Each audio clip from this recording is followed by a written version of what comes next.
Hey guys, I'm Mark, I'm Alon. and welcome to another episode of The Next Man Up. Hey listeners, welcome in. Thanks for joining us once again. However, wherever you are joining us, we are happy to have you. And as always, just a quick reminder, if you got questions, suggestions, if you want to connect with us, you can email us at feedback@thenextmanup.com. Or you can hit us up on our Facebook or Twitter pages at The Next Man Up 1 is our address there. So feel free to connect with us. We'd love to connect with you outside of this podcast and have you be part of our Next Man Up community. Okay, so by the name of the episode today, you can imagine that this one might be a little bit heavy. And truth be told, Alon and I talked off air about whether or not we should tackle this. And if so, what's the best way to tackle this? And so we just decided, we're going to give it a shot. It's real, it's happening, and so we're just going to hit it head on and see where the conversation takes us. So, Alon, thank you for being with us today. Absolutely. Once again, I could not do this without you. Likewise, friend. Appreciate your partnership, your insight. I look forward to what you have to say and to share today. Sure. On this difficult topic. We are recording this from Central Ohio, which is not too far from Dayton, 60 to 75 miles, depending on where you're going. Yeah. And so now this whole idea, this whole scenario of mass shootings has found its way to the Midwest here in Ohio. And shortly before that, it was El Paso down in Texas. Shortly before that, it was California. And there have been so many in recent past that I won't even be able to recall all of them. But the reason why we wanted to tackle this here is because, by and large, over and over and over again, the shooter is a male. Yeah. And often they are young males, not exclusively, but often they are young males. And there's a recurring theme here of young men or adult men who are reaching for a weapon to express their anger and their frustration and take people out literally in the process. Yeah. And it's just really unfortunate. And Alon, if I'm honest, I will often close myself off to what's going on because I feel like it just hurts. It hurts. I don't know how I would react as a parent or as a friend to have somebody lost in that situation. Yeah. I rationalize it as I don't know these people and it's not really my community. And, honestly, it's not. It's a coping mechanism is all it is, right? It's a way for me to disconnect from the experience and be like, well, it's not me, so I'm fortunate that it hasn't impacted me directly. And I'm being transparent here. However, Dayton is right next door, and this is after the tornado that blew through Dayton a couple of months ago, and so that whole community is hurting. And it's not a good response for me to just turn away. And so we're going to use this medium to hit it head on and share some thoughts, some ideas, some frustrations, and maybe engage you in a conversation as the listener in a way that you haven't been engaged before. So anyway, with that as kind of a long preamble, we're just gonna tackle this idea of what's going on and how maybe we should be thinking about it or some things that we can do. Yeah, I always appreciate your vulnerability because, I feel like it's really easy to head that way, and I think that a lot of folks, including I, do that. We just kind of go, oh man, that's really sad, and then we go about our day. Right. But it's close. It makes it harder when it's close. That's right. Right. That's right. Like, dude, I know Dayton. I've been there. I have friends there who live there, and it's devastating. It's very devastating to the community. It's devastating in any community that it happens. But now it's right next door. It's right next door, right? So, and, so now it's harder to just ignore it and kind of pretend that I'm not impacted in my day to day. And we are. Like, look, this is becoming, well, no, not becoming. It has become way too reoccurring mass shootings. Yeah. And there's so many ways that you can look at it, and so many ways it comes at you. And we talked earlier, from like as soon as it happens, like the quickness that it gets put out and without the full story behind it. And it's almost like this. It's almost like dishonoring in a sense of like we go straight for a fearful like response and political response and reaction, I should say, to it all. But at the very core of it, like what I'm seeing is that families are being devastated. Someone is making a choice that they can't take back. Yeah. You know what I mean? You can't take it back. Yep. And lives are being lost in manners that shouldn't be. You know what I mean? And that breaks my heart. Like anyone can relate to that. Yeah. From that could be your son to that could be your daughter. That could be like your father, like up there, your brother, pulling the trigger or receiving the bullet, like your mom, your wife, your husband, whatever. You know what I'm saying? Like, anyone could be impacted. Your neighbor, that could have been your neighbor. That could have been one of my friends who live in Dayton. And that I just can't escape. That leaves like a cloud of hurt. And I think we have to get past all that other stuff. Regardless of what you think on the gun laws, regardless of what you think of our political climate, regardless of what you think of the media and its response to situations like this, in this case, the Dayton shooting, we have to make it we have to bring a human element to it. And the human element is people's lives are being destroyed. Someone died. People got hurt. Someone made a decision that he can't take back ever, and someone's life got wasted. For what reason? Yeah. You know what I'm saying? And so that's what I'm trying to wrap my head around. I'm looking at it that way and I'm going, how do we address that? Yeah. Like, how do we approach that in a healthy way, in a way that says, like, let's deal with this and not just move on. Like, there's a sense of, I think we need to go through a process of grieving. I think we need to go through a process of working through this together. But there is that sense that how do we move on from this in a healthy way, and such, because this is a hard one. That's a hard one to do. And, first, like, I want to say condolences, grace, peace, and comfort to every family that is affected, the neighborhood, the town of Dayton, and beyond, like, that has been affected. Oh man, what a hard thing. I can't even imagine. I know. I can't even imagine. Please, comfort to you. That may reach you, because that's just tough.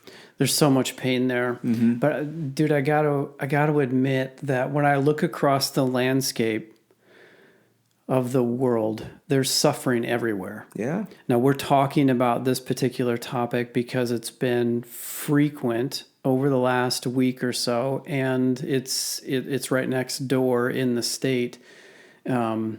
And it's tragic from the sense that one person made a decision that resulted in the end of lives for so many people.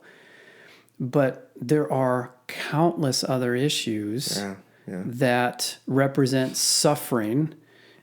Same type of thing, when somebody is murdered just individually, regardless of how somebody made a decision and someone's life was taken, you've got that end, and then on the other end you've got just things like people that are dying because they don't have clean water, or they don't have enough food, or they're trapped in slavery, right? So back to, not to make this about me, but that's also part of what I struggle here. How much emotional capacity do I have to grieve for all of the things in the world that are broken, and where people are suffering and in some cases dying? I don't have a good answer for that. No. I do, and again, just me being open and vulnerable here, I do think there was a shift for me to pay a little closer attention to this after the Vegas shooting, because one of my high school friends was there in the crowd when the shooting happened. Okay. And so listening to his firsthand account of what it was like to run for cover and to distinguish between, is this just a concert? Are these fireworks? Oh no, bodies are being scattered and I'm running over bodies to get to safety. It's like, it wasn't just them anymore. Yeah. It was somebody that I knew. It was somebody, I'm not necessarily close to him, but it's like, well, if it could have been him, right? It could have been me, or it could have been somebody else. So anyway, I feel like I'm kind of grieving and working through this on the microphone here. But you're right. We can't just move on, so to speak, without acknowledging that this hurts, and there is suffering in the world. It is a part of the human existence. Unfortunately, it plays out like this in violent and tragic way. But it's not the only way that we experience suffering. And how do we move through that, right? How do we feel it? A couple episodes back, we were talking about helping your boy to feel his feels, right? Like, this is us feeling it, deciding to feel it, sit in that feeling, and then figure out a way to move forward. Sure. It's funny. Like I when you said, there's so much suffering in the world. Like what it's almost like, what can you do? Yeah. The question comes up, and I too, Mark, I don't have a great answer. But like have you ever heard that story about, like, the I think it's a father and daughter walking along the beach, and they see all the starfish on the shore, and the daughter like brings that up in almost like a doomsday kind of like feeling about it, like, oh man, they're all gonna die, and the dad's like picks up one starfish, and he's like, not this one, and he throws it in the water, and then one by one, he can't help them all, but he's trying to help the ones that he can, and so he's doing what he can. And when I think about this situation, there is a sense of like, well, what can we do? Yep. And I think there are some things that we can do. I think that I feel like one, I think you're right, Mark. Like, we need a grief, and I think there is that process that needs to be walked through. But as a father, I'm thinking, like, what can I also do for my kids? Because that could have been our kids out there. Yep. You know what I'm saying? That could have been, and like you said, predominantly, like, I think the last four, like, really high, like, covered mass shootings were done by males. I'm trying to think, and maybe I'm wrong. It's really someone can rare. fact check me. It's really rare that a female. I think it's been all males. Yep. And so that could have been you or I getting our frustrations out or being shot at. That could have been our sons. Yep. You know, and so what can we do like with our kids? And you know, I have a couple of things that I want to bring up, if you don't mind. No, I don't mind. In fact, I welcome this because I think you've got a lot to say here. But before you do that, I want to come back to your comment around fear. And our initial response is a fear-based response.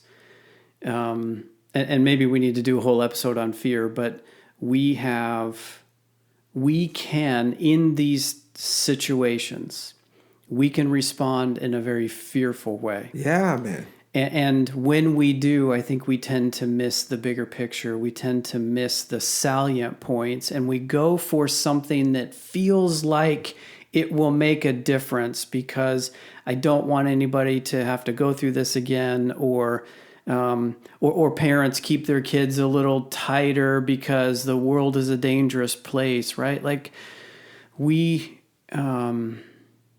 well, I know from firsthand experience that fear can just control you. Yes, it can. And yes, these types of things have happened and are happening at a more frequent pace. It is unfortunate. It's worthy of healthy and robust discussion. But we can't just succumb to fear. No. And so, like, as you're thinking of maybe that was one of the items on your list. Yep, I'm just thinking, like, move further upstream to what we can do and what we can help our kids to work through is to not just give in to fear and to cocoon our lives, to make our lives smaller and quote unquote safer, just so that we never experience something like that, or we do whatever we can so that we don't experience something like that again. I've lived in the bondage of fear, and not anything like this, but I know the bondage that fear creates, and it's not good. There's a better way. No. Even if it means letting go of the perception of safety and security, there is a better way to live rather than being in bondage to fear. And we rightfully so, like, I could see how fear, like, is the first thing that we feel because we feel powerless. Mm-hmm. And when you feel powerless, you do feel like I can't do anything. Oh no, like, and right. And it grips you. Fear grips you. But and when we fear, like, there are a couple of things that happen. Like, we'll either run away from what we fear. In this case, maybe like hide away in our own little lives and act like we're not connected with this, but we are. Mm-hmm. The human race is being affected by this. Like, neighborhoods are being affected. Our boys are being affected. You know what I'm saying? Or we can fight, and the fighting response, like, if in a negative way, like, we can end up doing some damage. Yeah. And so like allowing fear to control you just doesn't seem right. You know what I mean? But the question is, how do we get back power? And how do we stop feeling powerless in these moments? Yep. What do we do with that? And even hearing you talk, I feel like part of my response to just close off the feeling of this is a fear of what it's going to feel like. Yeah. Right? Like being afraid of letting myself feel that frustration and pain and anger. And also a fear of, like, having to do something about it, like picking up the starfish and throwing it back. When I close it off and I don't think about it because it didn't impact me directly, I think behind that, for me personally, is a bit of fear of if I lean in, number one, I'm going to have to feel it. And number two, I may be accountable to do something, and I don't know what that looks like. And so it's let me just stay safe, so to speak. And that's It's like someone in a canoe with a hole in it swimming towards rapids. Right. Right. It just doesn't end up well. It's like, I can make it. I can make it. No. Oh, it's so hard, right? Yeah. You know, like, so I think we have to have a conversation about fear. I think you're right, Mark. And I think we need to deal with our fear in situations like this. You know, these are males. I've tried to rack my brain. I have in the last like at least 6 shootings that have been really publicized, there wasn't a female, at least in my mind, No. that was a part of this. And so there's males. So I'm wondering, let me back up here.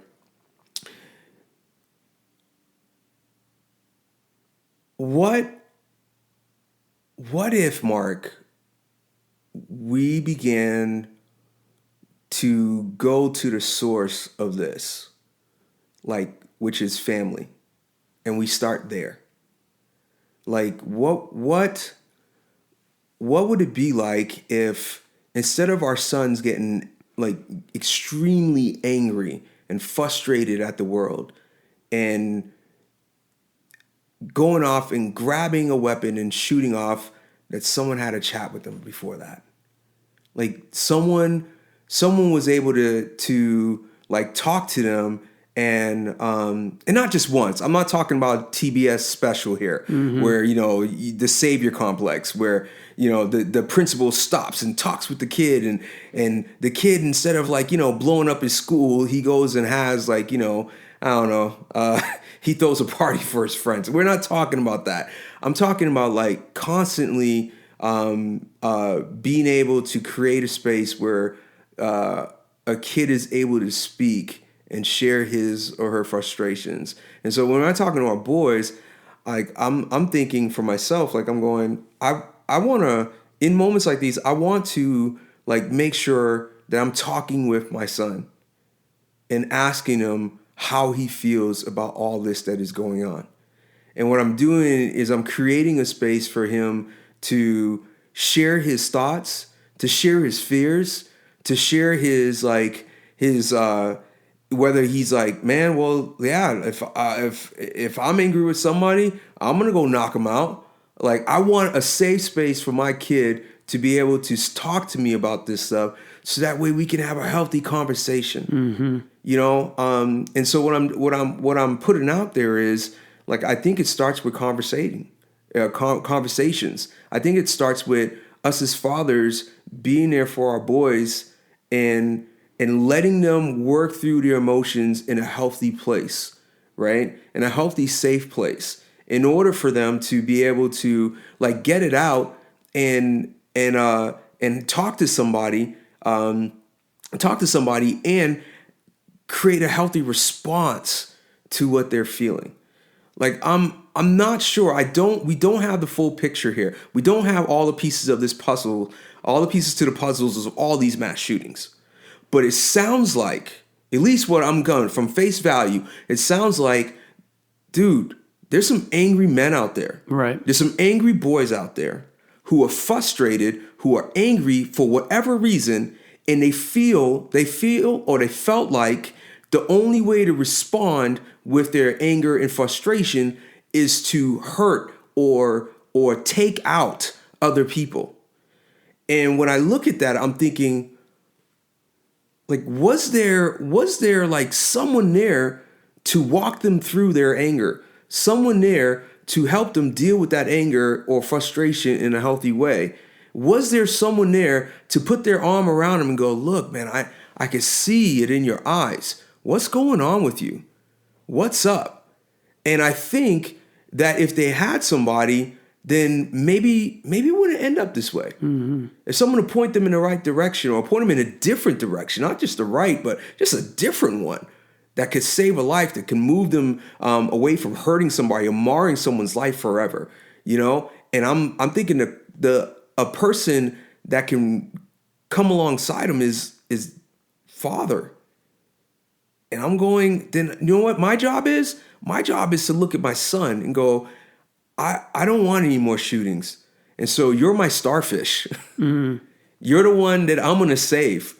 And so I'm going to make sure that I create a safe space for you to talk and that we can honestly have conversations about your anger, your frustration, and we can have honest conversations of how you feel about these things in the world that are affecting us right now. Yeah.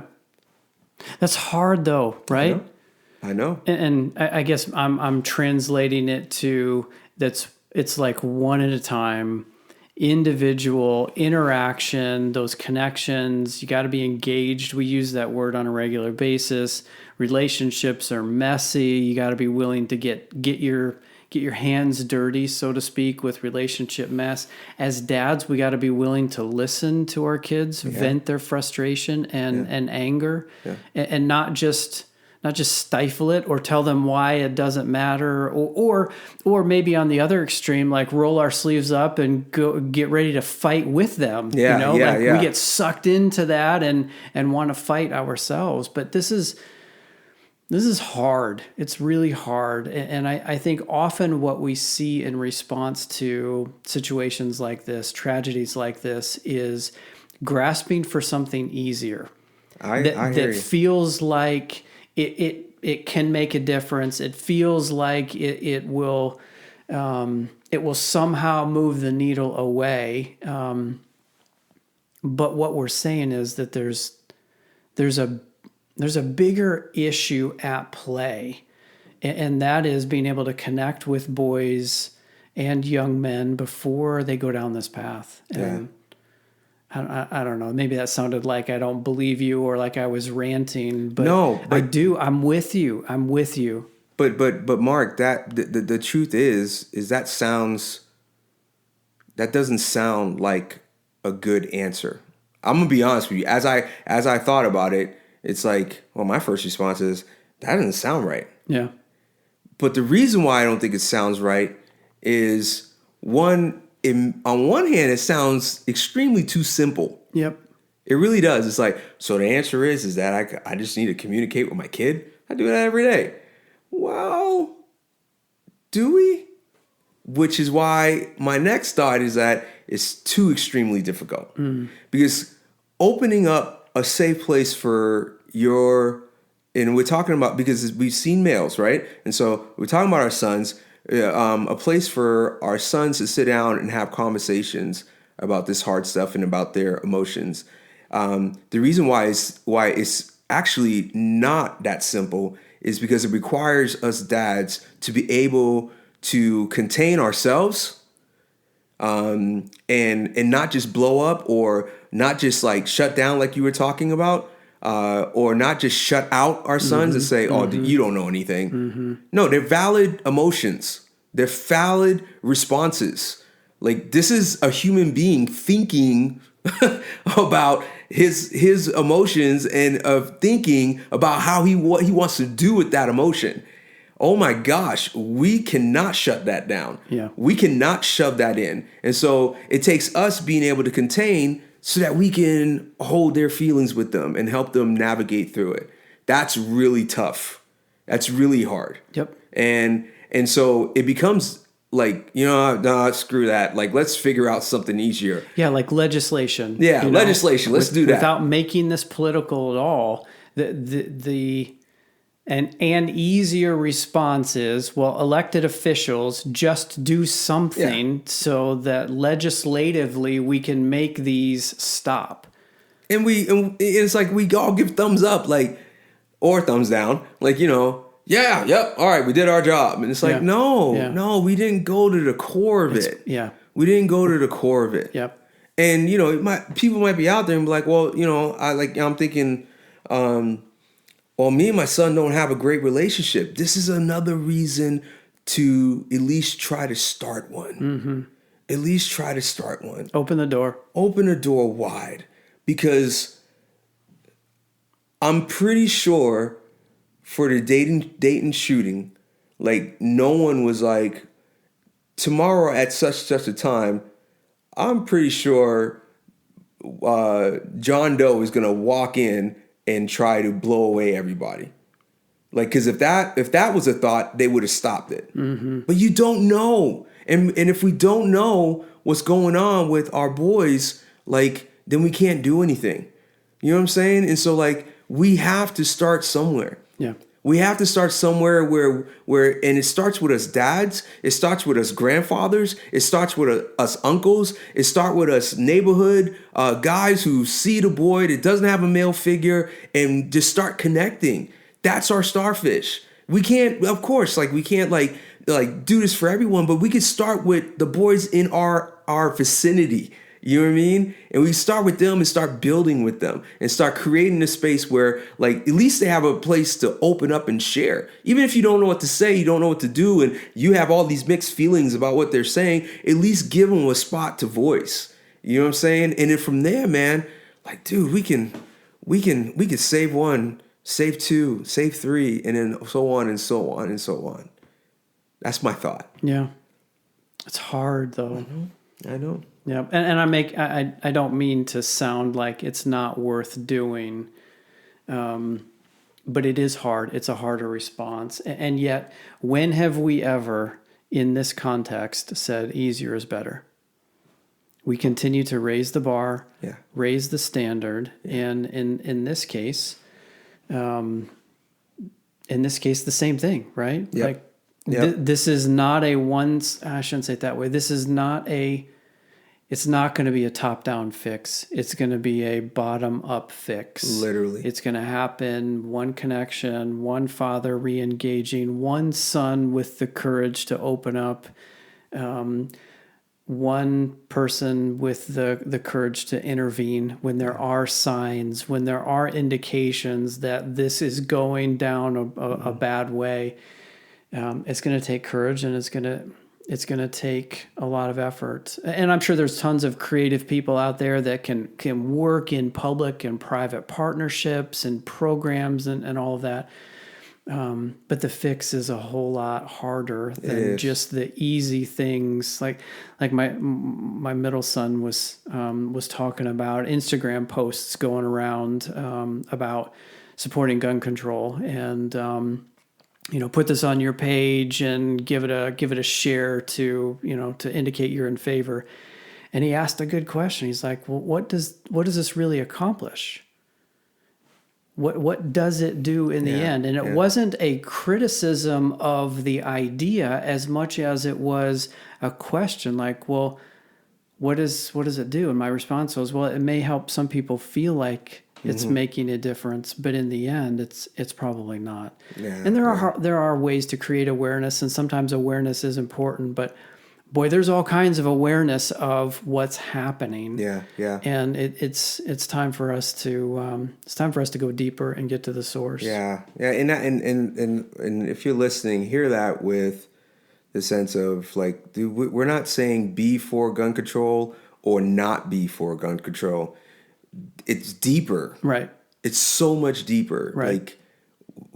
Like our boys, our fellow males are taking their anger and frustration out by hurting and killing others. We have to get to that issue. Yeah. That's the issue. Someone told me not too long ago that hurt people. Yeah. And so we've got to find those people that are hurting before they create more hurt for the rest of us. Yeah. And, lastly, the other thing I was going to say is, as we're talking, not only our sons, but just our kids in general, our boys, our girls, like, I think it's important that we do talk so that they have some good advice for their friends that they connect with. Because, look, our young people are talking about this. Mm-hmm. That's right. They are. And they're trying to figure this out. Wouldn't it be good if we as men, like, begin to give some good advice so that our kids can have some good advice to pass on? Yep. Because their friends aren't coming to us. They're coming to them, And I'd rather put some tools in my kids' toolbox, so to speak, so they can help their friends build from this as well. Yeah. You know what I mean? Yep. And so, like, Like, it's another good way to, almost like a drop of a pebble in a pond, to let the ripples like just ripple out. Yes, sir.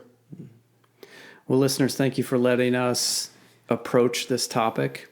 And we certainly didn't do it complete justice. No, we didn't. And as you heard, I'm working through some of my own emotions live here. But thanks for letting us approach this topic. And please know that we approach it with heavy hearts and with care. Yeah. Because there's a lot of pain involved in this, and there's a lot of opinions, and there's a lot of strong feelings. But we felt like it was, because it's now hit close to home, it was worthy of bringing up. And we would also welcome your thoughts and your feedback. Maybe you've had some experience with this. Maybe you have a tool that you use to work through with your kids, that you've already thought this through, and who knows what else you're thinking. But feel free to connect with us and just share your thoughts and your feedback. We'd love to get it. Alon, thank you, as always, man. Thanks, bro. I appreciate your wisdom and your insight, and it's always thought-provoking and good stuff. So thanks for sharing that with me and our listeners. We're all better off as a result. Absolutely, man. Thank you. All right, listeners, you know the drill. Adios. Adios.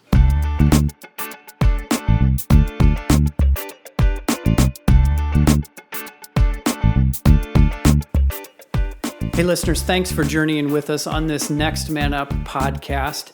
You know, we would love to hear from you. Maybe you have a question or an idea, perhaps a topic for us to consider. If that's you and you want to reach out to us, you can get us at feedback@thenextmanup.com. That's feedback@thenextmanup.com. Again, we'd love to hear from you. Until next time, we'll see you later.